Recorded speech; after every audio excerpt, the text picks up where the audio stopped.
Different spires, different sizes, different sounds, yet all with a common purpose, a call to prayer. Spires reaching upward towards the heavens have housed church bells since the very beginning of Christianity. But not all bells are housed in spires. In the middle of a clearing, in the heart of Africa's tropical rainforest, there stands a lone bell, silenced for the second time in its over 150 years of existence.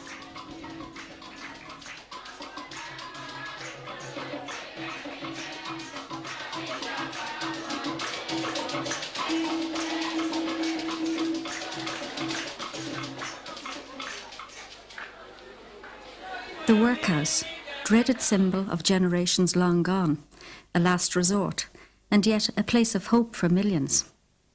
Workhouses were constructed during the 1840s when Ireland was ravaged by famine, and to enter their doors was to be a stigma which was carried even to present times.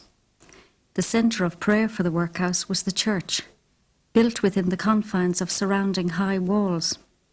It was here that this lone bell started life in 1841 on top of the workhouse church in St. Mary's Parish, Drogheda, Ireland. In the 1940s, 100 years after they were built, most workhouses became county homes for the elderly. At 7:55 each morning, the sound of the bell could be heard, calling the residents of the hospital to Mass. But the bell tolled for many more. Workers heard it as a time check, and others as a call to rise from slumber. Drogheda's workhouse was demolished in the mid-1970s, like most of the others in the country. Its original site is now a green pasture, but the workhouse bell has given a new lease of life to pastures and people in tropical Africa.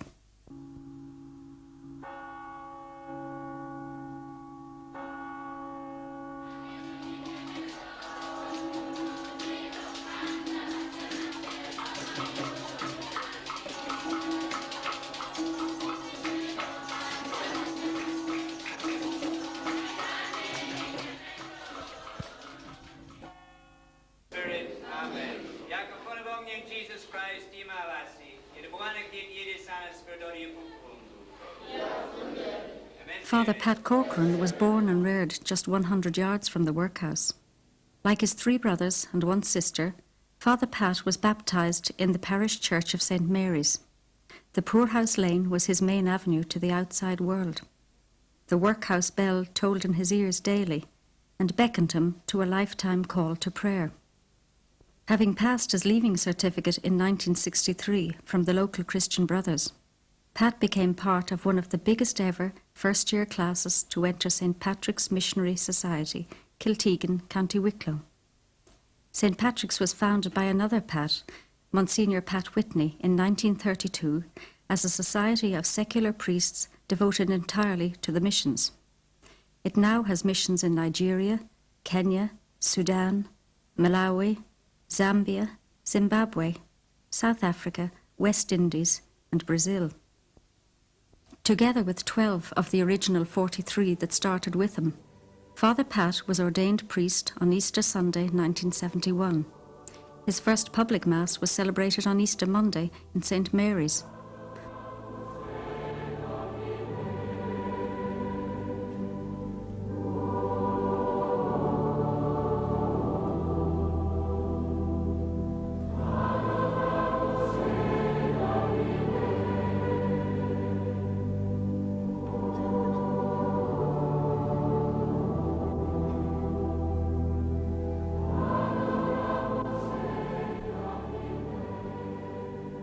Also present at that Mass was Father Pat's younger brother, Brian, who, 1 year later, was to follow Pat's footsteps and be ordained a priest.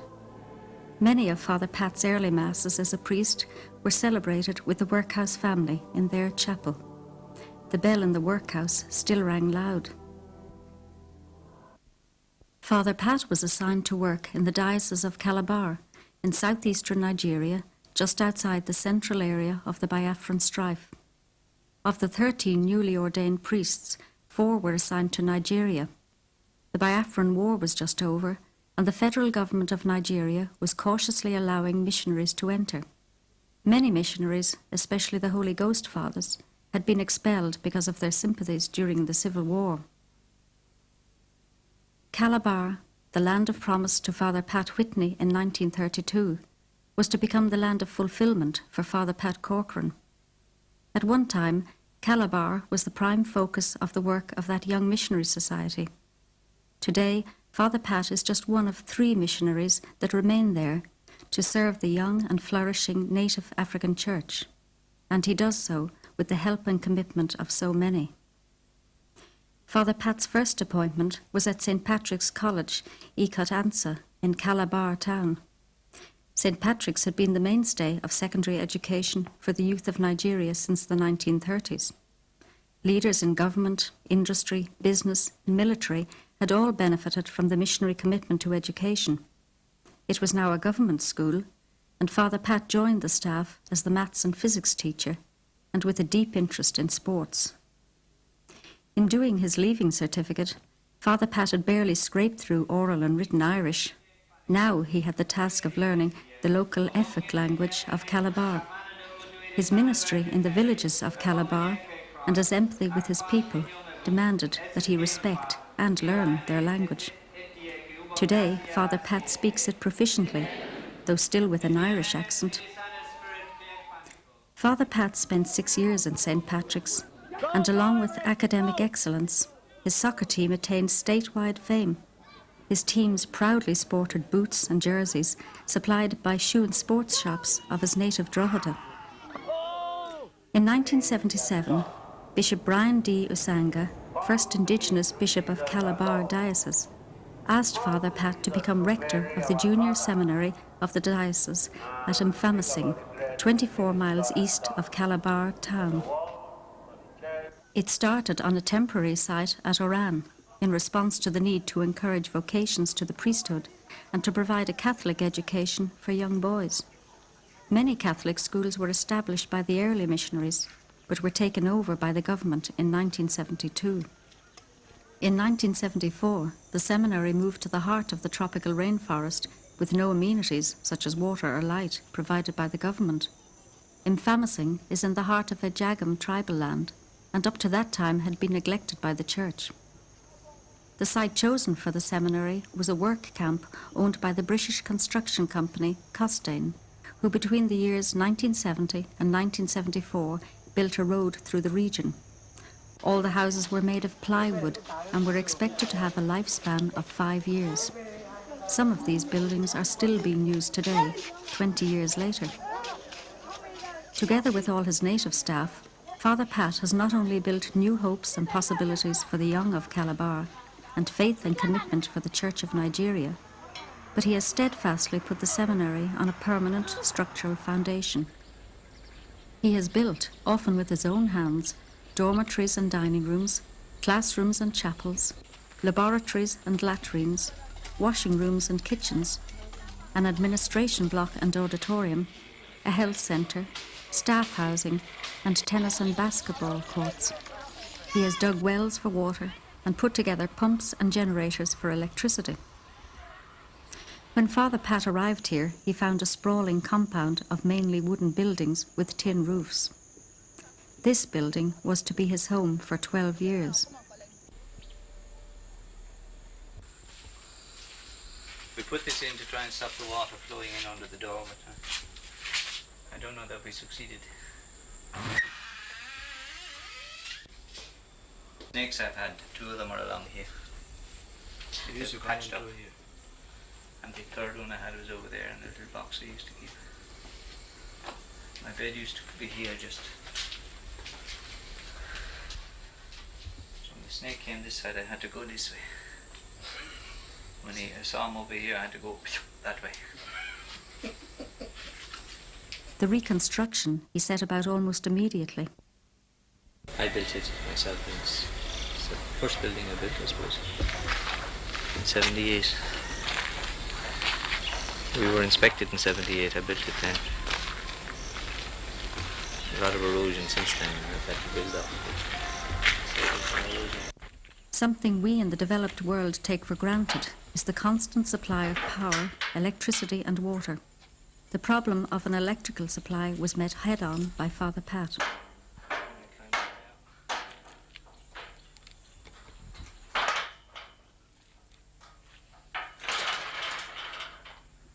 So funds from home provided the first generator, the first 13.5 generator we had here. It's still our standby generator. And also 1/3 of the large generator that we are presently using most of the time. This is the first one we bought, 1986 we bought it, I think. You had a coffee morning, 84, 85. I think the end of 85 we bought it. 86 is it. There was a small tank here, but it was too small. It used to run out of diesel on us. So we disconnected it and put it onto a big tank. That's the one we're using at the moment. This one isn't really strong enough when people put on all the fans in the church and all that kind of stuff. Theoretically it is, but you'd want to tell people to stop using irons and that, then it would last.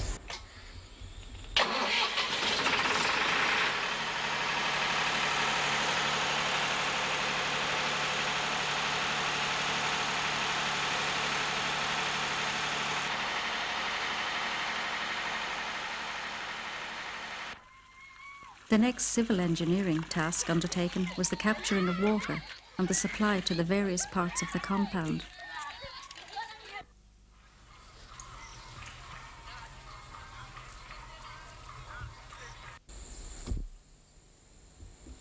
This was the first well we actually used. And when we got the one in the valley, we didn't use this one anymore. We didn't need it. So we connected it. We bought this hand pump with Premier Ferric this morning from Polytechnic in Calabar. This means that the students have water more or less 24 hours a day, you know, when the other one isn't working. You know, when the generator's not on, they can't have water from the other one. Joe is very poor.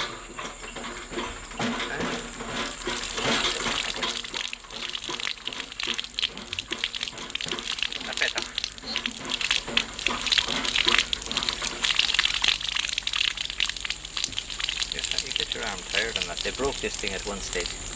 That's why all this is on it. Students broke the original one.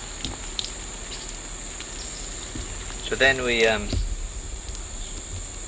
that one there stopped working on us. That's a jet pump. Those pipes are not actually used now. But it broke as well, and we had to get the one that's presently installed. We got it installed by one of the parents, installed it for us. This one here itself, this size, is 8 feet deep. And then below that, 12 feet deep. It's 8 by 8, 12 feet deep. And then 3 foot diameter, circular, and down another 12 feet. So that's where it's been pumped out of here by this small pump using this switch. When the generator's on, they just have to turn this switch and it pumps automatically.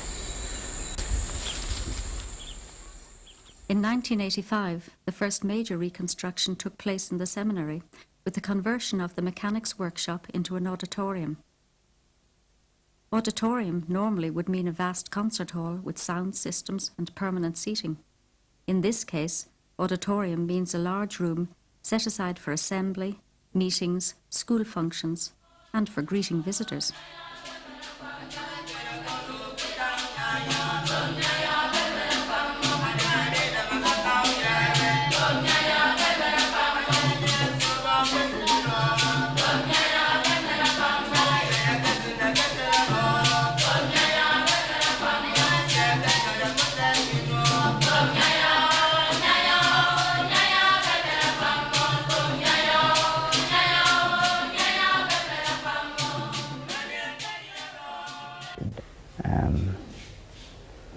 I myself, through my family at home in Ireland and the neighbours and friends in Ireland, have succeeded in putting up, rebuilding and extending the physics laboratory, the present recreation hall that we're using as a recreation hall. It may become a class hall in the near future, and presently a duplex staff quarters is under construction. A second wooden structure was rebuilt into a chapel, with monies donated by the parish communities of St. Timothy Escondido and St. Stephen Valley Center, both in San Diego Diocese, California. Other sources of funding, I have a brother in America, as you know, and he has encouraged me on my visits there to apply to the Director for the Propagation of the Faith in the diocese in which he is, which is San Diego in the state of California. And in 1987 I did appeals there and was able to rebuild our first chapel, which was a wooden structure up to that time. That building has now been converted into an examination hall, our second examination hall. And more recently, in 1991, I went again and did appeals in 3 of the parishes there, and I hope when the money eventually arrives here that to be able to build a new dormitory with it. Even today, buildings and improvements continue side by side with the formation of so many young African boys. One of the latest structures has been the building of a fine church. Recently, a priest's house has been built with money provided by Rome and Kindermission in Germany. But funds are constantly needed. Every aspect of life is here: health, education, formation, and each in turn has their own demands. There are many sources for the funding for the seminary. The principal one is through the Diocese of Calabar, the home diocese in which the seminary is situated. And every Catholic within this diocese makes a small contribution every year to pay for the upkeep of the seminarians, both senior and junior. But the Bishop of the diocese also makes an application to Rome every year, depending on the number of students he has, and Rome normally responds with an annual subsidy, which really accounts for about 50% of the running costs of the seminary in any one year. It's the biggest source of income for the seminary. Now that really covers recurrent expenditure, the other 50% of recurrent expenditure comes from the students' own contribution through their fees. We're not a government school, so our teachers are paid totally by the church, employed by them and paid by them. That's recurrent expenditure, but then all other projects such as building, capital projects, transport, all that has to come from a different source, and there is no one source for it. There are different agencies in Europe and America that can be applied to for money, and this is done partly by the bishop and partly by myself. The bishop has succeeded in getting funding for the building of the chapel, the class hall block, and part of the father's house. He also succeeded in getting funds to replace a dormitory that had been burnt down. The Premier Pericles Company in Ireland some years ago contacted me in 1987 and asked me would I be interested in receiving money from their Third World program, their Third World Fund, which came about as a result of voluntary contributions from each of the workers week by week. And they expressed a wish that whatever money they would give me would be used for health-related projects. And I think since that fund has started coming, it has given me a greater scope in trying to handle problems that I come across on a daily basis. It began with purchasing, enabling us to purchase drugs for the seminary here and for the students. And we also purchased drugs for the village clinic, which is run actually by the government, but the clinic itself was built by the village, but it was finished by that fund, sealed inside, and the furnishings put in it, and the painting done by that Third World Fund from Premier Pericles. Shortly after that, we were able, with the same fund, to purchase a very useful hand pump, which gives us water. At least there's water available to the students 24 hours a day through use of that hand pump within the compound. A mechanical pump was also purchased, but it has ceased to function. It has gone out of order, but it did serve for about 2 years, and we moved on then into the area using that same fund of preventative health care with the construction of 3 sets of VIP pit latrines. The VIP really means vent improved pit latrines, and they are very good for areas that cannot depend on a constant source of water, and the students are using those, and some of the staff, and they have helped the sanitation of the compound and helped to prevent sickness coming from that source, contaminating water, etc., through the building of those. It has also enabled me to, when I come across serious cases of sickness that can actually be treated and are not being treated because of lack of funds, I have been able to reach out and help those people. One particular case is Elijah John Canham from Anninga, who had 2 club feet and was enabled through that fund a year ago to go and be operated on within this Nigeria by American doctors who came to visit for 2 weeks. And they performed the operation. The operation is, I would say, probably 75% successful. The lad still has a twist in one of his feet, and it seems it will take a further operation, and we're hoping this January or February that may be tackled by them. So that fund has really served to enable myself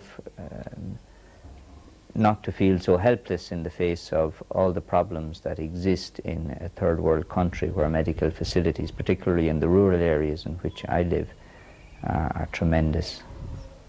Internally also, the parents-teachers, that is the Parents-Teachers Association, that is the parents of the students who are here presently, they are continually paying year by year a little levy, and on occasion have a particular function for a particular project, and they have managed to rebuild a duplex staff quarters. They have built 1 dormitory and are presently on the way towards building a second one. They also helped in the construction of the water system that is in the compound, and they also wired the present class hall block. I think that's most of the sources from which I have got my funding. There are other little ones like Neighbours at Home giving specific amounts for specific things. The present prayer book we use in our chapel was sponsored by the Maryknoll Missionaries of America way back in 1985. Over the years, apart from the general administration of the seminary, Father Pat has continued to teach physics and mathematics. Through necessity, he has become a competent paramedic, as well as teaching the students how to service the generator and the water pump, how to detect and correct wiring faults, and to do all painting and plumbing work required. But his primary ministry is the encouragement and the support of the young seminarians. His generosity and commitment is a powerful example for them. Most evenings, Father Pat can be seen on the soccer field with his students, and always he's with them for daily mass, midday and night prayer, and the rosary. Today I want to pick 2 other little phrases that the priest says at different times of the Mass. The first one was when I moved from the chair and I stopped and bowed here at the altar before I came over to read the Gospel. Does anyone know the prayer that the priest says when he bows down in front of the altar there? If there were a bishop present. At present, the school has 270 students between the ages of 10 and 18. The staff consists of 2 Nigerian priests, 2 senior seminarians, and 12 laymen. All of the students live in the school. Approximately 18% of the final year students go to the senior seminary, and in the past 20 years, 31 students have been ordained to the priesthood, with a similar number presently studying in the senior seminary. And the same bell that tolled for Father Pat tolled for them for many a year, calling them also to a lifetime of prayer. They too responded generously. More important than the buildings, Father Pat has built communities of faith within and without the seminary. Together with his duties in the seminary, Father Pat is parish priest to the local community. It is among his parishioners that you will find him at weekends. When Bishop Usanga opened the seminary at Mfamosing, he placed 11 small villages in the heart of a great tropical forest, with Catholics numbering about 950, under the care of the priests in the seminary. They were formally erected into a parish in 1980, under the name of the Immaculate Conception Seminary Parish. For these people of real faith who celebrated joyfully, small farming is the main livelihood. Yams, palm oil and chickens are everywhere. And Father Pat is continually in their midst, roaming the villages, praying, preaching, baptizing, burying, marrying and anointing, celebrating the Holy Eucharist, and above all, listening to God present among his people. Always a stranger in a strange land, yet a priest truly at home with the people of God. They love and respect this caring priest and educator, almost as a native chief.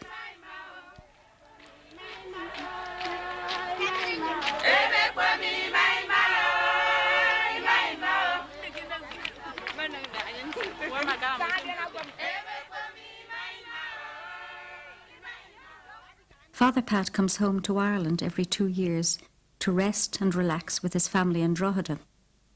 While there, he has a medical checkup with the medical missionaries of Mary, with whom he works in both Drogheda and Calabar. He renews his faith and commitment through prayer, reading and retreats. He spends time in Kiltegan with his brother missionaries. He celebrates Mass each weekend with his parish family of St. Mary's. And when he can, he searches out much-needed spare parts and the latest teaching aids for his ministry in Calabar. The workhouse bell is quiet now, but its call is still heard. Neighbours, relatives and friends rally local support. Coffee mornings are held, local industry is canvassed, even the neighbourhood children play their part. All are very much part of his missionary endeavour, and he is very much one from their midst. Father Pat knows he cannot do it alone. The work continues and much more is needed. Dormitories for new student population. The old wooden buildings need to be converted to block. A new refectory is required. Simple things are also a necessity, like bunk beds, more sporting facilities, a second tennis court and basketball court. Transport is needed for the students, and of course there is the ongoing health fund. Like everyone else, Father Pat has the recurring challenge of adequate maintenance, the constant monitoring of precious water supplies and the fickle on-site electricity generators. The actual problem may be small, but the cure may be very expensive in Nigerian terms. Most spare parts have to be purchased and carried from overseas, but through it all, the call is still heard and is generously responded to. 60 years ago, Father Pat Whitney led the Young Society of St. Patrick's into the heart of Calabar, then the forefront of the missionary endeavour. Today, a flourishing church has sprung up with its own native bishop, surrounded by local priests and sisters, and with vibrant communities of faith. So much accomplished in such a short time because of the prayers and support of so many. St. Patrick's missionaries have gone on to minister today in countries all over the Third World. But Father Pat continues to serve in our name in Calabar, where it all began. At times it seems as if nothing will go right with the teachers and their demands, with the supply of water and light so essential to the smooth running of the school. Then, out of the blue, comes an encouraging word or response from a benefactor, and the clouds are lifted. The work of preaching and living the gospel becomes so much lighter, knowing that it is shared with others. Father Pat Corcoran, like so many other emigrant priests, works in a new missionary role, serving the growing communities of faith at the behest of the local native church. Of old, missionaries shaped the local church. Today, missionaries serve the native church. A different, yet wonderful change, proving that the seed was truly sown with loving care in new and fertile soils. And the bell, it has served well, even if it has now been silenced by a crack in its structure. But its toll has been well responded to. In a typical African way, it has now been replaced by a modern invention, an old wheel rim. Yet the sound of the bell still calls for prayer, and all activity, Even competitive football matches immediately cease. Father Pat has now spent more years of his life in Africa than in his native Ireland. Like so many others, he continues to serve generously, ministering in a land of promise and fulfillment.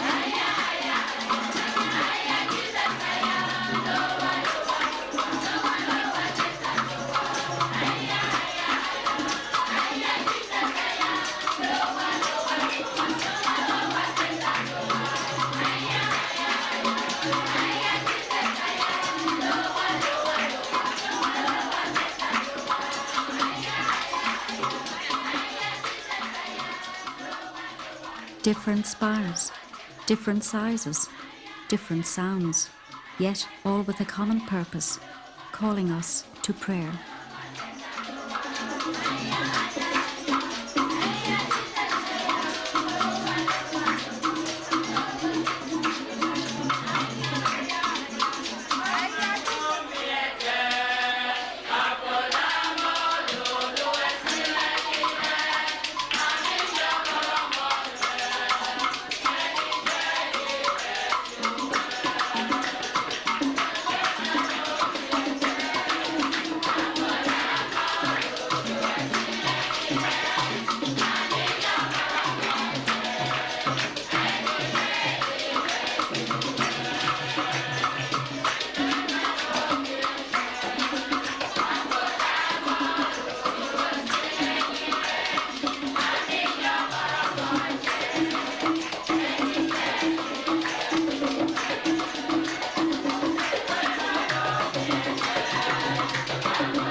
Very meaningful address because you said everything there.